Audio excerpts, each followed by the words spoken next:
சரி, right to information act, RTI. So இதில் news என்ன அப்படின்னா, இது வந்து டிரான்ஸ்பரன்சிக்காக உருவாக்கப்பட்டது.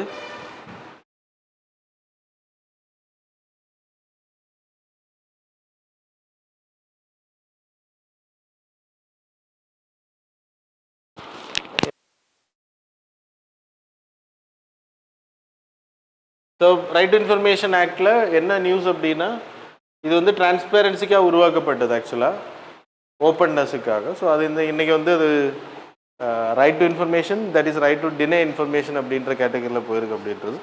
கவர்னன்ஸில் உங்களுக்கு இந்த கிளாஸ் வரும், ப்ளஸ் எத்திக்ஸ், ப்ராப்பர்ட்டி இன் கவர்னன்ஸில் வரும் இந்த கிளாஸ். சரி, ஸோ ரைட் டு இன்ஃபர்மேஷன் அப்படின்றது, so getting information from the public.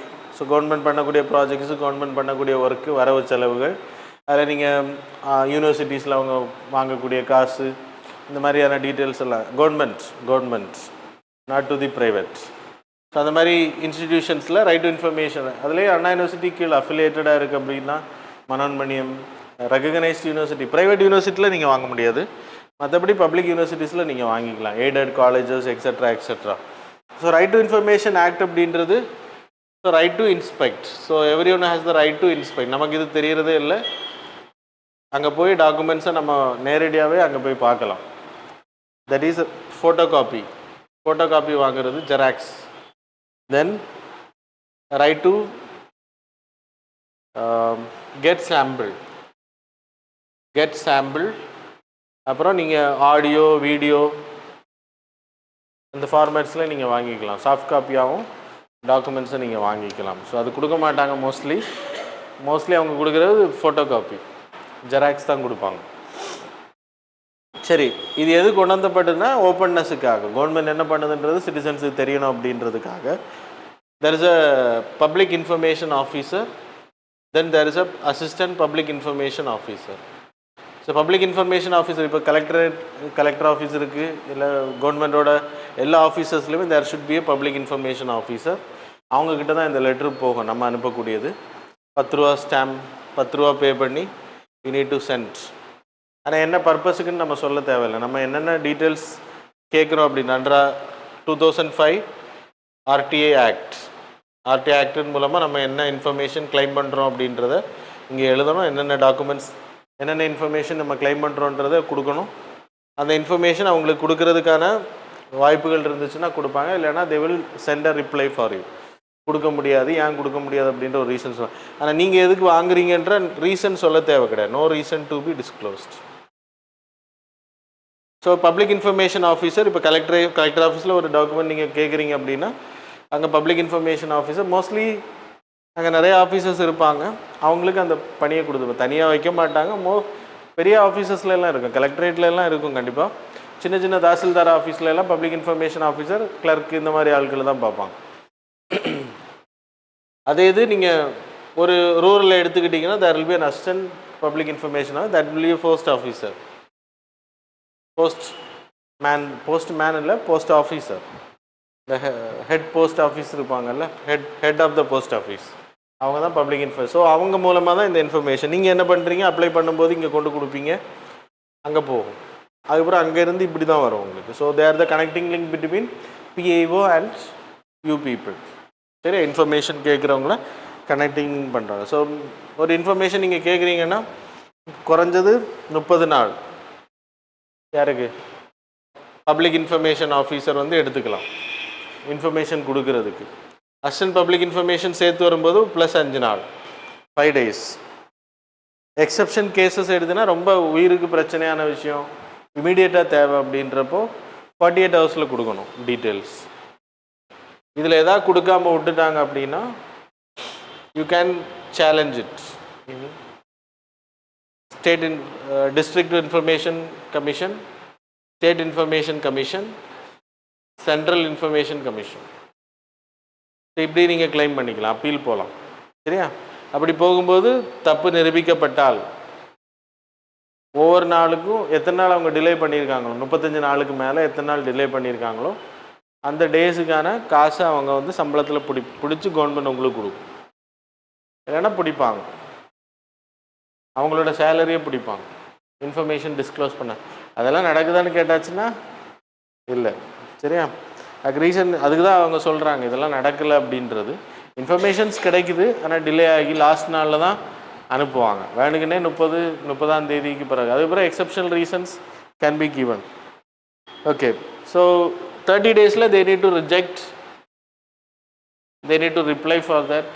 இல்லை டாக்குமெண்ட்ஸ் இல்லை அப்படின்றது சொல்லலாம். அது மாதிரி டைம் கேட்கலாம் அவங்க, இந்த மாதிரியெல்லாம் கேட்கலாம். அப்படி பண்ணால் நோ இஷ்யூஸ். ஒன்றுமே பண்ணாமல் விட்டுட்டா அப்படின்னா தான் இஷ்யூஸ் இருக்கும். அப்புறம் அவங்க கொடுக்கக்கூடிய பதில் உங்களுக்கு திருப்தி இல்லைனாலும் நீங்கள் சேலஞ்ச் பண்ணலாம், அப்பீல் போகலாம். புரியுதா?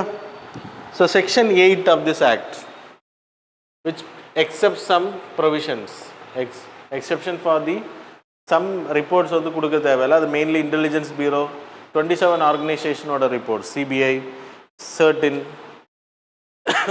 ஐபி, ரா, ED, national technical research organisation, trade secrets, கேபினெட்டில் நடக்கக்கூடிய பேப்பர்ஸ் வந்து ரிலீஸ் பண்ண சொல்கிறது. ஸோ அந்த மாதிரியான விஷயங்கள் வந்து எக்ஸப்ஷன் கேட்டகரியில் வருது. Section 8 of this act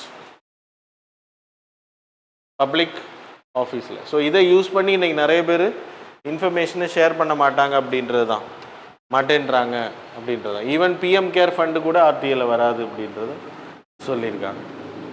it's a public amount தான். அதில் என்ன உங்களுக்கு ட்ரேட் சீக்ரெட் இருக்குது, அதில் என்ன செக்யூரிட்டி இஷ்யூஸ் இருக்குது, எவ்வளோ ஃபண்டு வந்திருக்கு, யார் யார் கொடுத்தா, தட்ஸ் ஆல். நீங்கள் அதை என்ன பண்ணீங்க அப்படின்றத வெளியிடணும். பப்ளிக் அப்படின்றப்போ வெளியிடுறது இட்ஸ் டிரான்ஸ்பரன்சி அதிகப்படுத்தும். ஓகே, ஸோ ஆர்டிஐ வந்து இப்போ டிலேட் அப்பாயின்மெண்ட்ஸ், நிறைய அப்பாயின்மெண்ட்ஸ் வந்து ப்ராப்ளமில் இருக்கும். சிஏசியோட டென்யூர் வந்து முன்னாடி 5 வருஷம் இருந்துச்சு, இப்போ 3 வருஷமாக குறைச்சிருக்காங்க. சரியா? தென் சேலரிஸ் வேர் ரெடியூஸ்ட். முன்னாடி எலெக்ஷன் கமிஷன் ஈக்குவலாக இருந்துச்சு, இப்போ குறைச்சிட்டாங்க. பிகாஸ் இது கான்ஸ்டியூஷனல் பாடி இல்லை அப்படின்றதுனால. ஸோ இந்த ரைட் டு இன்ஃபர்மேஷன் ஆக்ட் 2005 கொண்டு வந்தாங்க இல்லையா? எந்த ஆர்டிக்கிள் அடிப்படையில் கொண்டு வரப்பட்டிருக்கு?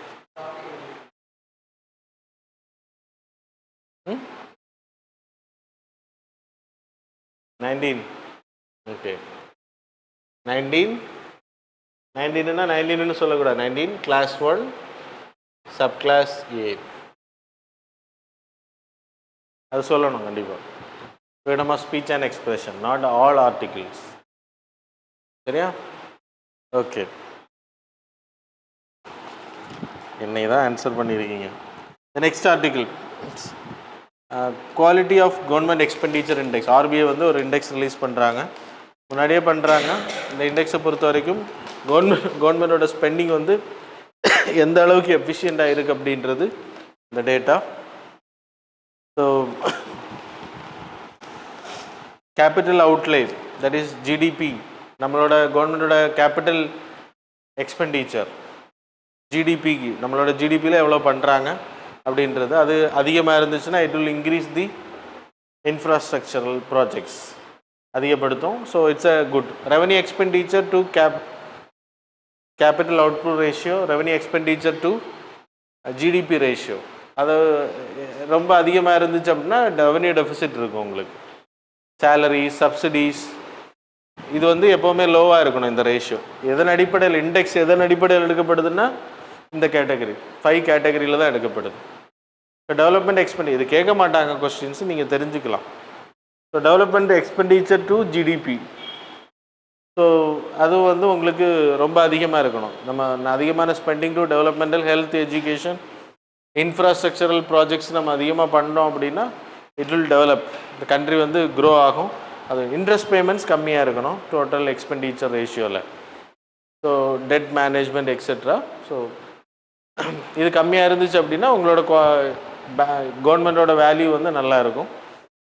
1991 வென் போஸ்ட் லிபரலைசேஷன் வந்ததுக்கு பிறகு பப்ளிக் இன்வெஸ்ட்மெண்ட்டை கம்மி பண்ணியிருக்காங்க ஃபிஸ்கல் டெபிசிட்டை குறைக்கிறதுக்காக. எஃப்ஆர்பிஎம் ஆக்ட் வந்ததுக்கு பிறகு திருப்பியும் அதான் நடந்திருக்கு. ஃபிஸ்கல் டெபிசிட் வந்து ரொம்ப கண்ட்ரோல் பண்ணியிருக்கோம்.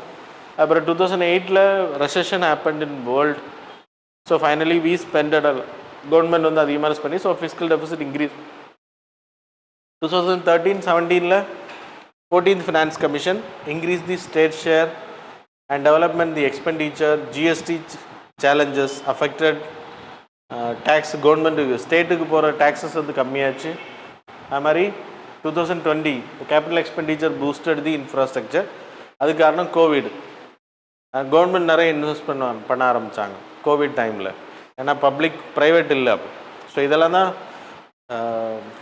ஸோ இதன் அடிப்படையில் அந்த மேலே இருக்கக்கூடிய 5 இண்டிகேட்டர்ஸ் தான் உங்களுக்கு இதை விளக்குது. சரியா? ஓகே, நீங்கள் அது நேம் மட்டும் படித்தா போதும். தென் ஸ்ட்ராட்டஜி ஆன் ஃபெர்டிலைசர். ஃபெர்டிலைசர் தெரியும் உங்களுக்கு, உரம். நம்ம அதிகமாக உரம் கன்சம்ஷன் பண்ணுறோம் கண்ட்ரி. அதிகமான உரம் நம்ம யூஸ் பண்ணுறது வந்து யூரியா நம்ம பயன்படுத்துகிறோம். யூரியாவில் ப்ராப்ளம் கிடையாது, நைட்ரஜன் அதிகம், கண்டென்ட் அதிகம். ஸோ எக்ஸசிவாக நம்ம பயன்படுத்துறதுக்கான ரீசன் அதுக்கு சப்சிடி அதிகம். ஸோ ஒரு 5,000 rupeesக்கு பெர் டன் நமக்கு கிடைக்கும். அப்படின்னா 5 per kg, 5 rupees per kg இல்லைனா 6 rupees per kgக்கு நமக்கு மார்க்கெட்டில் கிடைக்கும். இன்றைக்கி அதிகமாக இருக்கும், நான் எக்ஸாம்பிளுக்கு சொல்கிறேன். அப்போது கவர்மெண்ட் என்ன பண்ணாங்கன்னா இதோட இம்போர்ட்டும் அதிகம், ஏன்னா டிமாண்ட் அதிகம். ஸோ நம்ம இன்றைக்கி கிட்டத்தட்ட 90%, 80% பக்கத்தில் நம்ம இந்தியாவில் ப்ரொடக்ஷன் பண்ணுறோம். யூரியா மட்டும் 85% டொமஸ்டிக்காக நம்ம ப்ரொடக்ஷன் பண்ணுறோம். 30 companies are there to produce. Government தான் இது சப்சிடிஸ் கொடுக்குறாங்க, கம்பெனிஸுக்கு டைரெக்டாக கொடுப்பாங்க. அதுக்கப்புறம் என்ன பண்ணாங்க அப்படின்னா இந்த இம்போர்ட்டு வெளியிலேருந்து இம்போர்ட்டை குறைக்கிறதுக்காக நம்ம டொமஸ்டிக்காக ப்ரொடியூஸ் பண்ணுறோம். ப்ளஸ் தே introduced NPK, nitrogen, phosphorus, potash, அப்புறம் சல்ஃபர், NPKS ஆல்சோ. சரியா? இந்த NPK பேஸ்ட் சப்சிடிஸ் இது வந்து இன்ட்ரடியூஸ் பண்ணாங்க. இதுலேயும் ப்ராப்ளம் என்ன அப்படின்னா ஒரு டன்னுக்கு 24,000 வருது. நம்ம சப்சிடி கொடுத்து இது 5,000 வருது, அது 24,000 per ton. அப்போ காஸ்ட்லி அது NPK பேஸ்ட் உரங்கள். அப்போ அதுவும் இன்னும் காஸ்ட்டாக தான் இருக்கும். ஸோ இப்போ நம்ம என்ன பண்ணுறோம்னா யூரியா இம்போர்ட் பண்ணுறது கம்மி, 85% நம்ம இந்தியாவில் ப்ரொடக்ஷன் பண்ணுறோம். வேறு உரங்கள் that is DAP, di ammonium phosphate, MOP, muriate of potash concentration அதிகம். NPK அப்படின்னா ரேஷியோஸ், இது 20:20, 0:0, 16 இப்படி போடுவாங்க. இதில் நிறைய காம்பினேஷன்ஸ் இருப்பாங்க ஒவ்வொரு ஏரியாவுக்கு பொறுத்து. இப்போ தமிழ்நாட்டில் பொட்டாஷ் கம்மியாக அதிகமாக இருக்குது. இப்போ கேரளா, இந்த டிஸ்ட்ரிக்ட்டு திருநெல்வேலியெல்லாம் பொட்டாஷ், ரெட் சாயில் பொட்டாஷ் அதிகமாக இருக்கும், அயன் கண்டென்ட் அதிகமாக இருக்கும். அப்போ அதில் நைட்ரஜன் தேவைன்னா இந்த காம்பினேஷன் வந்து 30-40 அந்த மாதிரி மாறும். இந்த ரேஷியோ வந்து மாறும். இங்கே பொட்டாஷ் தேவையில்லைன்றனால 0. ஸோ லாட் ஆஃப் காம்ப்ளெக்ஸ் உரங்கள், காம்ப்ளெக்ஸ் ஃபெர்டிலைசர்ஸ்னு பேர், இது வந்து கொண்டு வந்தாங்க. இதை வந்து இன்றைக்கி பூஸ்டப் பண்ணிகிட்டு இருக்காங்க. ஆனால் DAP, MOP எல்லாம் நம்ம இன்றைக்கி அதிகமாக இம்போர்ட் பண்ணிகிட்டு இருக்கோம். அது காரணம் உள் மார்க்கெட்டில் நமக்கு பொட்டாஷ் டெஃபிஷியன்சி இருக்கிறதுனால. டை அமோனியம் பாஸ்பேட் அது ரெண்டுமே பொட்டாஷ் பேஸ்ட், அதிகமாக நம்ம consumption potash based. Canada, Russia, Jordan, Israel, Turkmenistan, then Belarus, இந்த கண்ட்ரீஸ்லேருந்து நம்ம அதிகமாக MOP உரங்கள் இறக்குமதி பண்ணுறதா சொல்லப்படுது. DAP from Saudi Arabia, China, Morocco, Russia, Jordan. அதிகமாக இது இறக்குமதி பண்ணுறதுனால நம்மளோட இம்போர்ட் காஸ்ட் அதிகமாக இருக்குது. ஏன்னா கரன்சி டிப்ரிஷியேஷன் ஆகுது. இதுவும் ஒரு ரீசன், டிப்ரிஷியேட் தொடர்ந்து ஆடுறது நம்ம டாலரை டிமாண்ட் பண்ணுறதுனால. ஸோ இதை தடுக்கிறதுக்காக இண்டிஜினியஸ் பேஸ்ட் காம்ப்ளெக்ஸ் உரங்கள் நான் சொன்னேன் NPKSல different varieties other than this category. DAP, MOPயை தவிர வேறு காம்ப்ளெக்ஸ் உரங்களை தயாரிக்கிறதுக்கான பிளான் பண்ணியிருக்கோம். இப்போ யூரியாவை நம்ம 85% தயாரிக்கிறோம் இல்லையா? யூரியாவை எதை வச்சு தயாரிக்கிறோன்னா LNG. நேற்று தான் படித்தோம், LNG எங்கேருந்து வருது? we are importing from outside. 89% நம்ம தயாரித்தாலுமே அதில் யூஸ் பண்ணக்கூடிய எரிபொருள், அதுக்கு யூஸ் பண்ணக்கூடிய அந்த ரா மெட்டீரியல்ஸ் இதெல்லாமே வெளியிலேருந்து தான் வருது நமக்கு ப்ரொடக்ஷனுக்கு யூஸ் பண்ணக்கூடியது. புரியுதா? So that's a problem of Indian fertiliser. So we are concentrating NPKs plus zinc, boron, micro nutrients, boron, copper, magnesium, இந்த மாதிரி வர்றது மாதிரி மெக்னீஷியம். ஸோ அந்த மாதிரி வர்றது மாதிரி நம்ம உரங்களை தயாரிச்சிருக்கோம். காம்ப்ளெக்ஸ் உரங்கள்னு பேர், பூஸ்டப் பண்ணுறதா சொல்லியிருக்கோம். தென் நெக்ஸ்ட்டு அதில் APS அப்படின்ற ஒரு உரம் இதில் போட்டிருக்காங்க. அமோனியம் பாஸ்பேட், சல்ஃபரா. Ammonium phosphate sulphur APS. அது oil seeds, pulses, cotton, onion, chilli, so அதுக்கெல்லாமே பயன்படுத்தப்படுது. சரியா? APS bags. ஓகேண்ணா. ஸோ அதில் யூஸ் பண்ணக்கூடிய அந்த ரேஷியோ அதில் போட்டிருக்காங்க மேலே மேலே. நிதானம் அந்த இருக்குது. 20% நைட்ரஜன், 20% பாஸ்பரஸ், 13% சல்ஃபர். அப்புறம் பொட்டாசியம் இஸ் 0. அமோனியம் பாஸ்பேட்ஸ் சல்ஃபேட்டில் வரக்கூடிய, சல்ஃபர்னு சொன்னேன், சல்ஃபேட்டில் வரக்கூடிய காம்ப்ளெக்ஸ் உரம் இது. அதர் தேன் டிஏபி பதிலாக பயன்படுத்த முடியும் அப்படின்னு சொல்லப்படும். That's all. டிஏபி வந்து வீட்டுக்கு, ரைஸ், சுகர் கேன் அங்கே பயன்படுத்துகிறாங்க. அதுவும் வந்து என்பிகே கேட்டகரியில் தான் வரும். சரியா? The next final article tea horse trade. Tea horse road அப்படின்னு பேர். இதில் நீங்கள் சைனாவில் ஆரம்பித்து டிபெட்லேருந்து இந்தியா.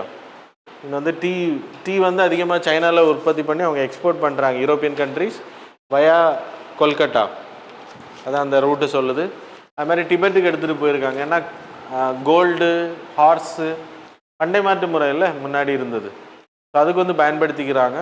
அதில் டீ பேக்ஸ் எல்லாம் வந்து பெரிய பெரிய யாக்கு, மூல்ஸ், ஹார்சஸில் வந்து ஏற்றிட்டு வந்து டிபெட்டில் கொடுத்து டிபெட்டில் இருந்து குதிரைகளை வாங்கிட்டு போனதாக சொல்லப்படுது. அதனால் அந்த ட்ரேட் ரூட்டுக்கு பேர். அது மாதிரி கொல்கட்டாவுக்கும் அங்கே இருந்து மலைகளை தாண்டி 10,000 அடி உயரத்துலையா அங்கே கடலே இல்லையா அப்படின்னு கொஸ்டின் மார்க் தான் வருது. ஸோ லாங் டிஸ்டன்ஸ் இருக்கலாம் கடலுக்கு கம்பேரிங் டு ஹியர். அதனால் அவங்க இதை யூஸ் பண்ணியிருக்கலாம். ஸோ டிபெட் வழியாக டிபெட்டுக்கும் இந்தியாவுக்கும் கொல்கட்டாவுக்கு கொண்டு வந்து யூரோப்பியன் கண்ட்ரிஸுக்கு கொண்டு போயிருக்காங்க. ஸோ அதை வந்து சைனாவோட அம்பாசிடர் வந்து அந்த மேப்பை ரிலீஸ் பண்ணியிருக்கா. India China Tibet relationship. Tibet is not a country, Tibet is a part of China. So அது வந்து போட்டிருக்காரு. அதனால நியூஸில் வந்துருக்கு. Ancient trade routes. Belt and road இனிஷியேஷனில் இதையும் சேர்க்கலான்னு பார்க்குறாங்களான்னு தெரில. So that's about the articles. Now we will move on to the MCQs. Question number 1. So consider the following statements regarding the Gulf of Tonkin.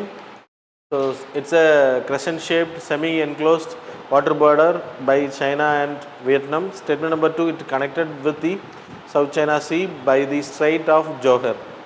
So which of the statements given above are correct? Options are A, 1 only, B, 2 only, C, both, D, neither. Question number 2, the Climate Risk Index 2025 recently seen in news, released by which of the following?